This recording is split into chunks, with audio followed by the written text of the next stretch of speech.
fellow race fans, my name is Taylor and welcome to Above the Yellow Line, the show where we talk about all the updates, theories, news, recaps, and more of the NASCAR Cup Series.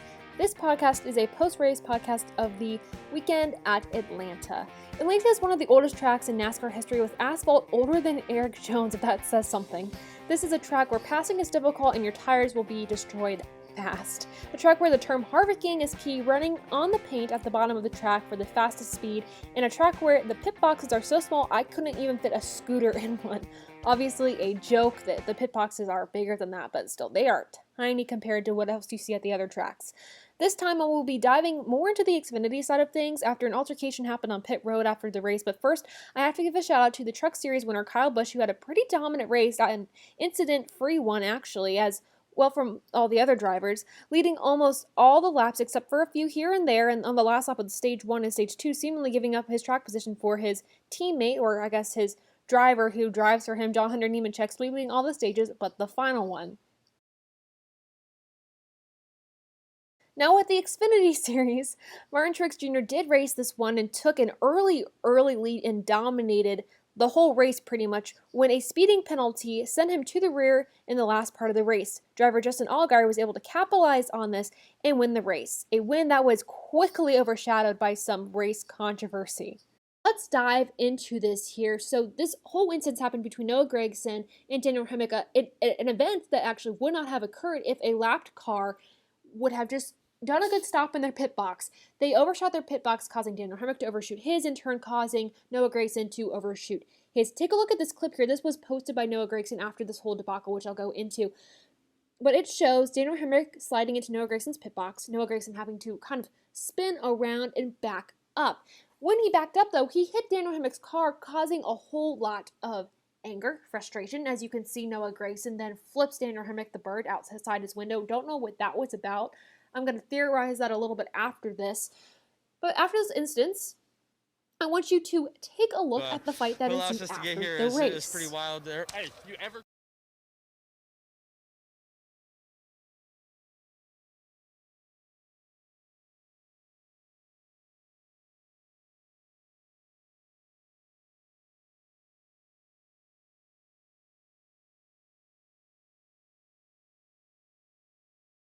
If I'm being honest, my favorite part of that fight was after when Harrison Burton gave Daniel Hemric a fist bump for what just went down. I'm not sure if that's the correct response, but I know Noah is not a very liked guy in the garage, so I guess that's okay. But here are my thoughts on this. If you really want to hear these thoughts, I want to hear yours. So put them in the comments below. But here's what I'm thinking about this. If it was intentional or not, it was still a very reckless move on Gragson's part. He could have injured his crew. He could have injured the crew of Daniel Hemric from backing up. He also damaged his car and Daniel Hemric's car. So intentional or not, it was a bad move. It was not safe. I know Denny Hamlin probably thought this was intentional based on his tweet saying, quote unquote, don't give him the mic, as you're seeing right here. He also was like, this isn't good. This isn't safe. Like, don't do this. So I'm going to theorize now if this was intentional, and I preface this with a hard if this was intentional, because I'm not going to change the narrative for Noah Gragson. I'm not going to say this was when I really don't know what was in his mind. I'm not going to say this was intentional for Daniel Hemric's sake. Now, I will say the Fox broadcast made this look intentional. They did not show the whole clip that Noah Gragson tweeted of Hemric getting into his pit box. They did not show that whole instance, which made it kind of look like it was the fault of Noah Gragson. Here's why I do think it was intentional. You saw Noah flip Daniel Hemric the bird. I don't know if that was because Noah thought that Daniel got into his car as he was backing up. I don't know. That's why I think it was intentional. I also think, too, how can you not see Daniel's car in the background? How can you not stop in time? How can nobody on your team tell you to stop?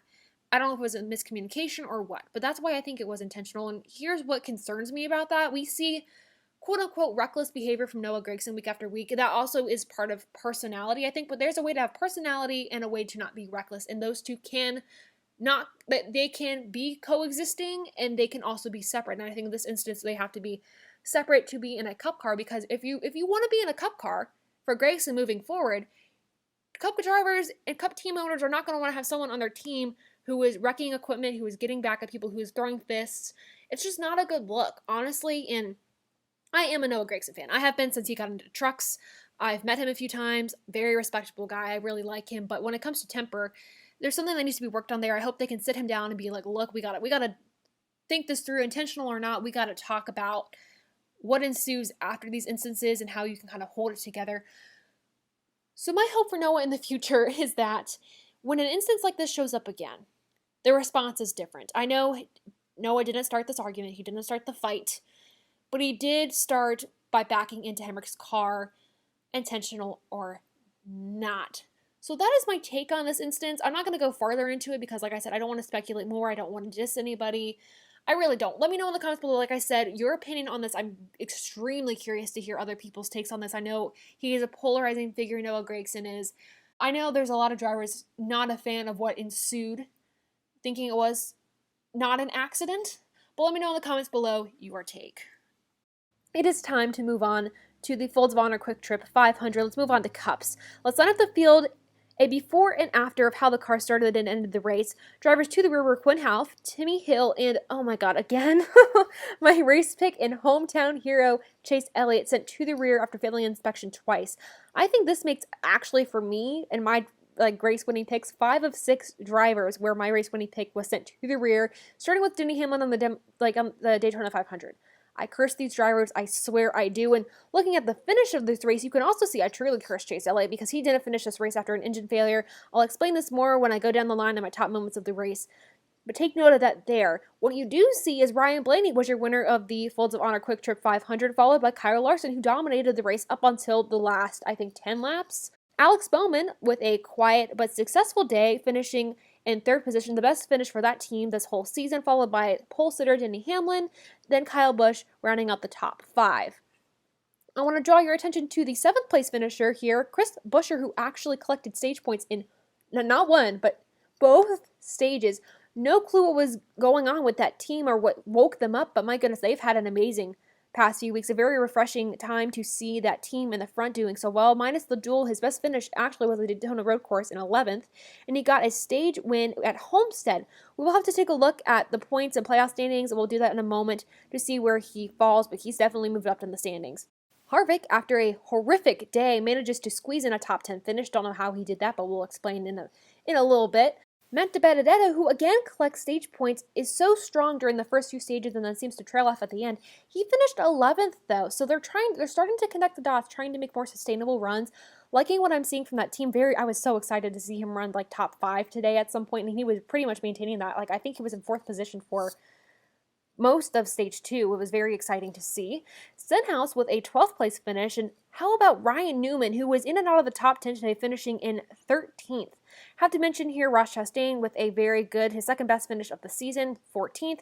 Daniel Suarez, who we'll talk about later, finished 17th. Cindric, who was in the Cup car this weekend for I think the second time, finished 22nd. And I have to mention some surprise finishers of Logano and Keselowski, who I had in my fantasy lineup. Let's just say, besides Larson, my lineup was totally screwed over 5 laps in at some point. When Chase Elliott left the building, my lineup was shot. These guys with troubles early in the cars, their cars just kept fading. I don't know what happened. I did not expect to see these two past Atlanta winners do so poorly, but that just seems to be the trend this season. Your drivers you think are going to do well just don't. I have to really change up my lineup for the next few weeks. Lastly, I have to talk about Kurt Busch, who was having a phenomenal day until a restart where he got into the wall, and that damage ended his day. A top 5 day, in my opinion. He was clearly upset, and rightfully so. Like I said, he had a really good potential to be in the top 5, and that just didn't work out. Before we move into the top moments of this race, let's look at your point standings here. Lots of drivers moving up and down. Ryan Blaney, like I said, now locked into the playoffs, sitting 7th in points. Larson slides into 2nd in points, moving again 3 spots from where he was last week. I think last week he was 5th in points. Chris Buescher, after a great day, is now 16th in points. Alex Bowman went from 17th to 14th this week, so these drivers are moving up after a great day on Sunday. Drivers that slid down that were actually in the top last week, Keselowski, who was in 2nd in points, slides all the way down to 5th. Harvick, this is a car that should have slid down, but believe it or not, actually gained a spot in the playoff standings, considering how horrible he raced for the first half of Sunday. Chase Elliott, who was 6th in points, slides all the way down to 10th after not finishing this race, and Kurt Busch slides down to 15th in point standings after being 10th last week. Lots of movement there in the points. This is a very early week 6. We've had 6 different winners, 6 different weeks. This is pretty mind-blowing of a season so far. Not at all really what you would expect. So those are your point standings. Now let's go down the line for my top moments of this race. This race, I have 7 key moments. I thought I wasn't going to have that many after watching this race, but there are small ones I want to break down. First, we clearly have to talk about Ryan Blaney, who was your winner. This is a moment I have to talk about for a few reasons because the past few years we've seen Ryan Blaney win once a season. With this win so early, I'm hoping we can see another from him. I'm hoping that this cannot just be another one-year season for him. He's starting to put things together. Obviously, he had a rough start to the season, but after, I think, Homestead, that team really started clicking on all cylinders. It was just a matter of putting things together. So I think it's possible. We're talking to Zach Bell, who was on the podcast a few podcasts ago about how the playoffs were shaping up early. We both said Blaney needed a win. He was in trouble. Like I said, he turned it around, and now he's locked in, so he doesn't have to worry a lot about these things. He's also a driver that nobody saw coming because I don't think people actually looked at the numbers during this race or looked at the side of their screens to see how much ground Blaney was actually gaining on Kyle Larson. He was consistently in the top, like the top 3 all day. He was consistently moving forward. He was one of the few cars that actually did not lose a lot of speed during the long runs like his teammates. Larson was clearly the dominant car, bearing changes to the car, something like lap traffic. I think Larson could have held on, but his car faded. He used up his tires way too early. Like I said, but if you look at the numbers, I don't know what happened, whether Blaney's car got better, Larson's car got worse, a combination of both, but Blaney was able to keep up with Larson during stage 3 and track him down. Larson had a 3-second lead, and it just closed down until Blaney made that pass right there that you're seeing on your screen. A very impressive pass. They almost crashed. I was scared that they were going to wreck each other out, but Blaney made it. So to me, his win was not really a shock at all, actually, if you look at the stats, but if you were just watching the broadcast, it was definitely a huge shock. I had the initial, and then I looked back, and I was like, you know what? Blaney actually ran a good race. So I wasn't that surprised. So a fun fact about Ryan Blaney and his victories, he has gotten all his victories by passing the leader within the last 10 laps of the race. No joke. They mentioned that on the broadcast. I looked back at it. I was like, you know what? You're right. Blaney has gotten his victories in the last 10 laps. He's quiet but deadly. I feel like he needs a nickname like that, honestly, because he's not there, but then when you least expect it, he is in the lead and winning the races. He saved his tires and equipment up till the end when it matters, and he won. This is his 5th Cup victory, I believe. And also, I also have to say, he was in the booth for the Xfinity and Truck Series broadcasting. He did a very good job with that as well. So I'm thinking he learned a little something from watching those cars up there, and I think he definitely used that on the track on Sunday. So moment number 1, young Ryan Blaney winning the race. Moment number 2 is called Panic Time, and this clearly involves Harvick. This is a moment for Harvick. This was Kevin Harvick's best track, arguably. He has a lot of wins here. They literally call the bottom line that you run where the paint is on the bottom of the track Harvicking, because that's just where he runs. He's so good there. He's mastered this track. It is his top 3 in average finishing tracks in his repertoire in the NASCAR Cup Series, but he struggled. And I was going to make this whole segment before I recorded this about how it's time to panic for Harvick, because I think everyone's on that train. But then I looked at the numbers, because I have to really rationalize this with numbers and thinking, same like I did with Ryan Blaney. Kevin Harvick this season has an average finishing position, if you don't count the duels, you don't count the Busch Clash, of 8.5. That is pretty phenomenal considering how much we've seen Kevin Harvick struggle. He seems to be super horrible at the start of the races and figures it out towards the end, him and his team. I don't know how he does it. I feel like it is time to worry for Kevin Harvick slightly because he's not putting things together until the end of the races. But I'm also thinking this too. He's holding it together for the rest of his team. The rest of his team has not done so well this year. Veteran Eric Almirola, very hit or miss this season. He's had 1 top 10 finish, I think, maybe 2, and he's been inside the top 15, but not good for that team. And then there's Cole Custer, who's hit or miss, and then a rookie driver, Chase Briscoe, who's he's figuring things out. For being a rookie driver in this season so far, I feel so bad, especially last year. You did not have time to practice, no qualifying, nothing. So Chase Briscoe's doing the best he can. But Kevin Harvick having to hold this team together, it's not looking good as much as he is struggling. I don't know if there's not enough focus at the SHR camp. I don't know what it is, but that top-tier team is not looking top-tier at all. They're not even in competition with Penske, Joe Gibbs, Hemric Motorsports. They're just not, and I miss seeing the winning Kevin Harvick. I really do. I bought a shirt last year for Kevin Harvick because I became a fan. He won. It was so impressive to me, and it's just not there, and I don't know what it is. And I know Kevin Harvick had a tire issue, sent him to the back of the field, had to work his way through. I know that's an issue that cannot be controlled. I'm not going to hold that against Kevin Harvick at all. But it showed that he struggled, and we're not used to seeing him struggle at this arguably being, like I said, his best track. And when Cole Custer, second-year Cup driver, no, nothing against Cole Custer, but is running better than the rest of his team and Kevin Harvick for a majority of the race. There is an issue there. Here's what Kevin Harvick said about his car. He was basically saying, I'll show you here, this is the worst car he's had at Atlanta. No clue what happened. I don't know what's wrong. I'm a little worried about Kevin Harvick. I'm not in full panic mode yet. Give it like 2 or 3 weeks and we'll see. I know next week at Bristol, like, I'm throwing that out the window for any driver, talking about how I'm scared for them, but these next 3 weeks are really going to be, okay, it's panic time for Kevin Harvick. Right now, I'm not too concerned, but I'm on the verge. Moment number 3, pit stop. Whoa! Anthony Alfredo with a very scary pit stop. Take a look at this here. You can see he nails a team member from the number 10. A big ouch moment. Atlanta pit road is so slick. I think he overshot it. They didn't really do a good job of showing the whole sequence that happened with Anthony Alfredo. I don't know if they didn't catch the whole thing, but it seems like he missed his pit stop, tried to go backwards, spun around, and then he tried to correct himself, and it was a mess. He did tweet an apology the way you should do things on pit road, or even just talking to the 10 team. Tweeted an apology to that team, apologized, because that ruined a lot of Almirola's time too on the track today, because that cost him a lot of time on pit road, which is why Almirola probably didn't finish that well. I left that out of the Harvick moment here today.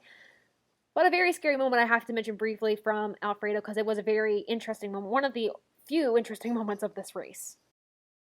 The next one is penalty positive, and a lot of these moments come with questions because there's just a lot of questions to ask, but Daniel Suarez had his crew chief ejected after last race for 2 lug nut violations, and it might have been the key for that team for his success. Suarez managed to spend a lot of time in stage 2 in the top 10, bobbing in and out, and he got the final stage point. And replacing Suarez's crew chief for the weekend was, I really hope I'm saying this, and I apologize if I'm not, it was Jose Velasco, who has worked in engineering at several race shops over the past 2 years and has served as crew chief of the NASCAR Mexico Series for 8 years. Those two made an impressive pair this race. Suarez to the top 10, a position we haven't seen him in unless he stays out from pit road this season.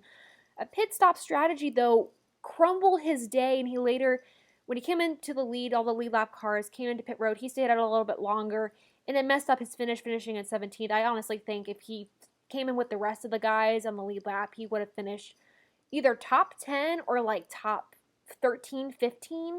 Gosh, I'm impressed by what I'm seeing from Suarez this year. I hope he can keep getting the funding. I really hope he can start getting better cars. I think that combination of him with Jose this weekend was phenomenal, and I hope that team can start clicking on all cylinders here, because I think there's a great potential for Daniel Suarez. Moment 5 encompasses a lot of the disaster we saw this race. Tire spin equals disaster is moment number 5. Let's begin with Kurt Busch here. I said he had a great day. He had at least a top 5 car. Brother Kyle Busch, as you see in the clip here, spun his tires on the restart. That's had a huge backup for all these cars. Restart happened. Kurt Busch into the wall, ends his great day.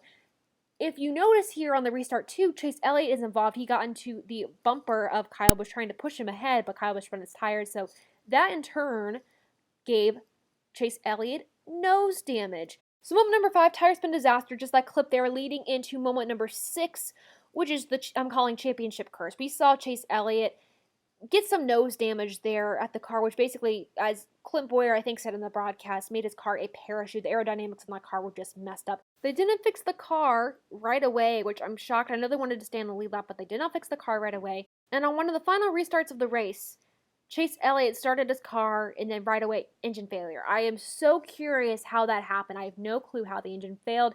Nothing was said. Nothing I looked up said anything about it, but the car was fine until that nose damage after the restart with Kyle Busch spinning his wheels. But I have no clue how that car blew up, and just the disappointment in the crowd, the whole crowd with Chase Elliott gear pretty much, because home state, home track, there was so much disappointment. All these Elliott fans with their head downs. I hated it. But with the title of this moment, Championship Curse, here's why I think the drivers who won the championship are cursed, because a lot of drivers don't win their second year, or they get worse after they win the championship.